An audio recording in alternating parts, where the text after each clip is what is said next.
ekspedisi pas Al-Kasau di kerajaan Oman ya, pada waktu kita silaturahmi ke sana dengan undangan dari salah satu yang ada dari pihak kerajaan ya. Di sana kemudian kita mendapatkan sebuah inspirasi yang menurut saya ini menjadi sebuah pemikiran, perlu menjadi sebuah pemikiran untuk semua praktisi dan semua ahli yang menggerakkan pengobatan tradisional di Indonesia. Ya, ini bukan perkara bersaing atau seperti apa, namun lebih pada persoalan mengambil peran gitu dan bermain di level yang lebih tinggi. Sederhananya begini, pada waktu kita ke Oman pada waktu itu dari saudara kita yang ada di sana mengatakan mana nih pengobatan muslimin, mana pengobatan Islam ya.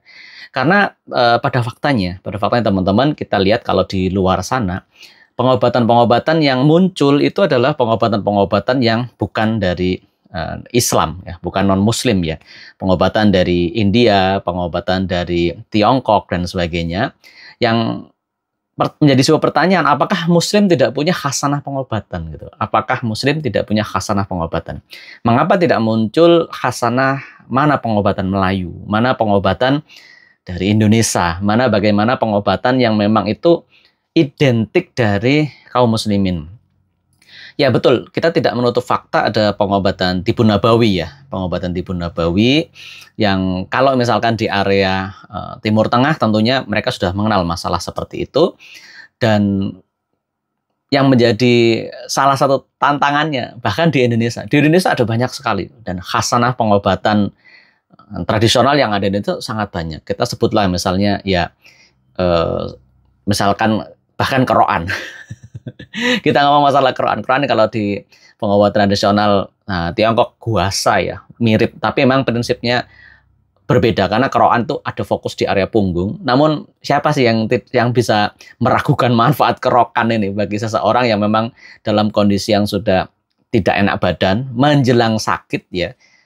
Kadang sangat efektif untuk bagaimana kerokan dan tidak jadi sakit. Ini luar biasa lah, upaya preventif ya. Ini jangan dianggap remeh, ilmu kerokan itu ya bagaimana seseorang yang dia mau sakit dengan kerokan ya, dengan hanya modal uang koin ya. Uang koin kalau di Indonesia itu ada uang koin yang kalau biasa yang jadul ya, yang tebel itu buat dikerok ya, membentuk pola tertentu seperti pola gereh, pola gereh, tapi seseorang tuh jadi tidak sakit gitu. Nah, bagaimana kalau kerokan ini bisa dikemas dengan bahasa yang lebih keren sehingga menjadi sebuah internasional dari perubatan Melayu. Apakah sama dengan guasa? Tentu tidak. Guasa alur kerokannya, alatnya pun berbeda. Kalau guasa kan pakai tanduk ya, walaupun sama-sama mengkerok. Karena gini, pengobatan tradisional itu mirip-mirip karena objeknya sama manusia gitu. Jadi misalkan sama-sama ngerok punggung itu punya guasa atau punya kerokan tradisional Jawa, ya itu hal yang lain. Atau begini, misalnya kita ngomong misalnya hijamah gitu. Hijamah sebelum Indonesia itu masuk ada ilmu bekam. Saya secara pribadi mengenal ilmu bekam tahun 2004-2005 lah. Belajar bekam dari kawan-kawan yang itu dulu aktif di Herba Penawar Al-Wahidah, HPA, yang ilmu asalnya adalah dari Malaysia, Jejawi, Tuan Haji Ismail bin Haji Ahmad.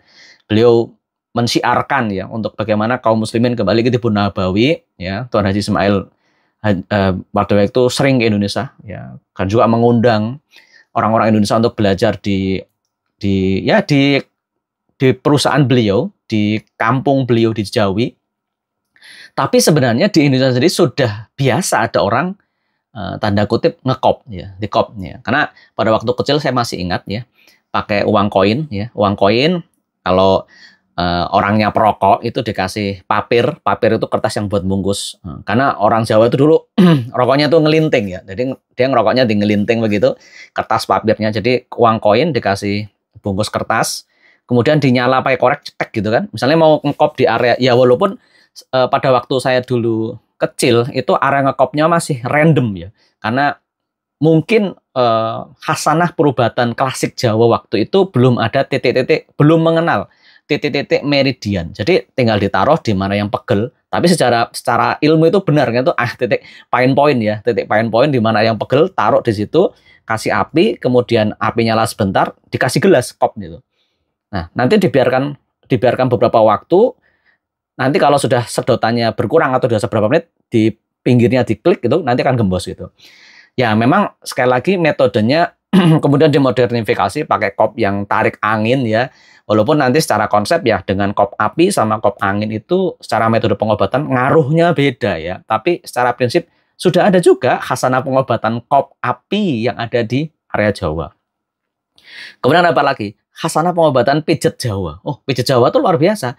Pijet Jawa walaupun sekarang ya terkenal sebagai spot massage ya untuk sport ataupun pijet kesel ya. Tapi sebenarnya coba begini. Ini tentu saja tidak semua orang memang senang untuk masalah dipijet badannya. Tapi Masya Allah, pijet Jawa itu sendiri khasanahnya sangat luar biasa. Untuk yang perawatan kesehatan saja. Jadi badan-badan sudah sumeng-sumeng, sudah somer-somer begitu. Kemudian dipijet nggak jadi sakit. Nah, ini luar biasa tanpa obat, tanpa harus minum, tanpa harus suntik, tanpa harus pemeriksaan ke pengobatan konvensional, sembuh sudah langsung bisa kerja lagi tanpa ada hal yang lainnya. Belum ida-ida ya. Jadi kalau orang Jawa dulu, kalau saya masih waktu saya kecil, ayah saya kalau capek minta diida-ida. Hanya memang ya porsi untuk ida-ida ini, jadi ayah saya tidur, kemudian saya minta untuk nginjak-injak punggung semuanya. Itu badan bisa segar kembali. Itu bayang, itu khasanah pengobatan yang memang untuk ida-ida ini harus disesuaikan antara, kalau kita sekarang tahu teknologi ya, beban maksimal yang dikuat oleh tubuh tidak boleh melebihi dari yang injak-injak ini, harus diperhatikan. Karena apa? Itu aktivasi luar biasa ya, dari leher sampai tulang. Kan injak-injak itu dari area leher, punggung sampai belakang. Ini khasanah pengobatan yang luar biasa di Indonesia loh. Jadi itu belum kita ngomong jamu ya. Jadi kita orang-orang Jawa itu udah biasa jamu. Jamu misalnya seseorang yang dia tuh mencret, semua orang Jawa tahu ya. Salah satunya adalah bagaimana kita ngambil dari daun ya, daun-daun jambu biji, dari jambu biji dikonsumsi kemudian diminumkan. Ya Masya Allah, itu sangat luar biasa mujarab. Belum misalnya kalau zaman dulu belum mengenal sampo, maka kearifan tradisional orang-orang Jawa itu apa? Panen padi itu batang padinya itu oman ya, kalau orang itu mengatakan oman itu dibakar terus kemudian apa, dia sampai gosong, itu dipakai buat samponan ya. Kalau bahasanya tuh orang aring ya, ada tanaman orang aring, tapi ini bahasa kita dibuat orang aring dibuat samponan. Itu juga Masya Allah, itu juga bagus untuk rambut ya, bagus juga untuk ibaratnya untuk mengobati penyakit-penyakit yang ada di rambut. Belum bagaimana minyak kelentik, minyak kelapa itu dipakai buat apa ya, kalau zaman sekarang tuh, kalau dulu sekarang ada banyak ya ini untuk perawatan rambut itu pakai minyak kelentik sangat luar biasa. Dan minyak kelentik sendiri itu dipakai buat blonyo di badan, kadang dicampur dengan ditambah minyak angin sedikit. Itu untuk sarana pijat sangat luar biasa. Nah, ini karifan-karifan lokal. Belum kita bicara bedong ya. Belum kita bicara pijat bayinya orang Jawa.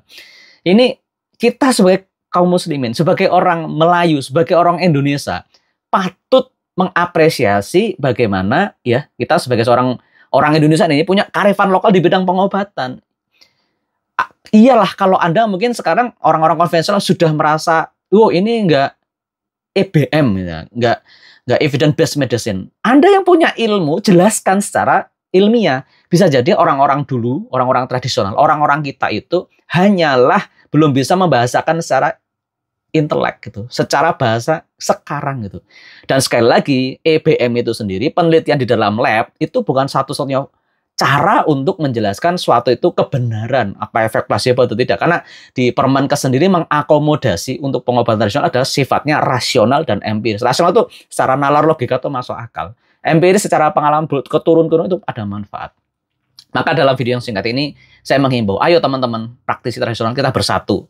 Kita ditunggu loh sama dunia untuk bagaimana kita punya pengobatan orang timur ini, ya bukan hanya dari Tiongkok saja, bukan dari Jepang saja. Kita Indonesia, kita punya metode pengobatan yang luar biasa, kita kumpulkan jadi perubatan Melayu ya, yang kita nanti siarkan bersama-sama. Ya sekitar sebesar rumpun Tiongkok lah gitu. Kita harus bangga untuk hal itu. Kita ditunggu gitu. Jangan sibuk gontok-gontokan di area lokal saja. Demikian saya Anjar Herusanto, pesan dari saya sebagai praktisi pengamat juga pengobatan tradisional untuk ayo kita bersama-sama. Insya Allah. Assalamualaikum warahmatullahi wabarakatuh. Tunggu konten saya next yang lainnya.